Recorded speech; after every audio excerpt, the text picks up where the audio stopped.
name's 𝗟𝘂𝗲𝗿. Welcome to another video of mine about industrial design. Sometimes you get into situations where you've just plain run out of ideas and you need a way to come up with some interesting shapes or forms to generate additional ideas for projects that you're working on, and you're really just not sure how to get past maybe the sketches that you've done on paper or some renderings that you've done, and you just need a fresh approach. I'm going to show you how you can generate some ideas to get you past that roadblock should you ever be in that situation.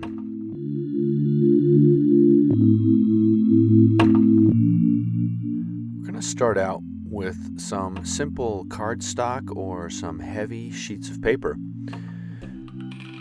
Get a nice sharp X-Acto blade, and I like to use a stapler, and I'll talk a little bit about why that is. You can make a series of cuts on the paper, not too many. I find just 2 or 3, 4 maximum works the best. You can slice them in any sort of way. You can create sort of an infinite combination of cuts by then taking the paper or some of the edges of the paper, the surfaces of the paper, and moving them toward each other. You can get the paper to form and create some very nice shapes, things that you could never generate just by drawing or any other method. It's a very simple and cheap, effective way to generate some interesting forms that you can use to generate ideas with. You could even sketch these. The beautiful thing about it is that if you just use a stapler, you can remove the staple and lay the piece of paper flat again and retrace some of your cuts. You can change them slightly and redo the object one more time and make variations.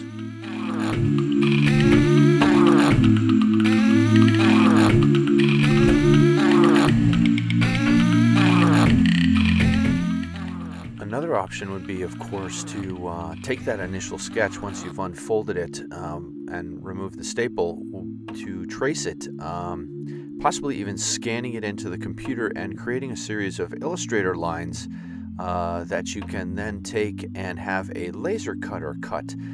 So if you wanted to make this out of a really nice cardstock and you wanted to make a series of variations, slight alterations, you like some basic lines that you have laid down, but you want to try out some shorter lines or longer lines.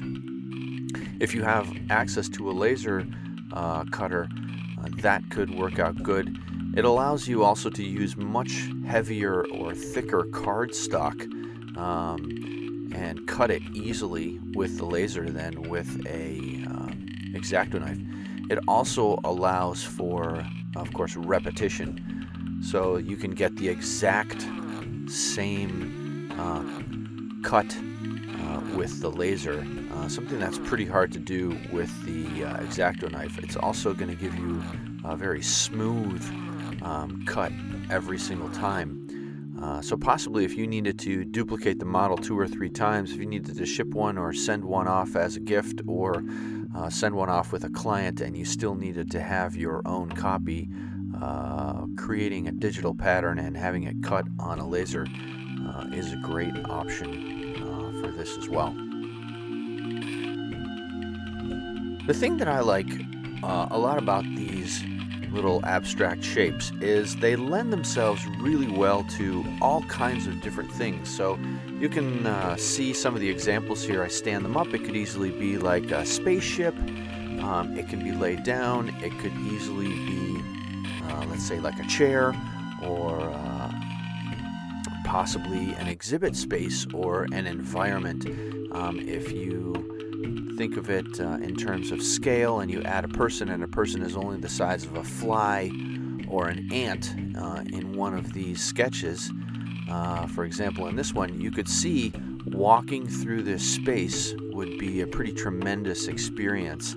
So it's really helpful for all kinds of different things, and I find it really a nice change of pace as well from drawing or building, let's say, like a foam model or something like that.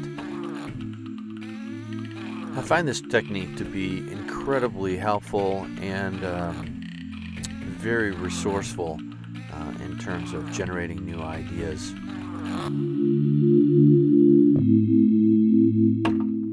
Here's a little fly-through of all the models that I made.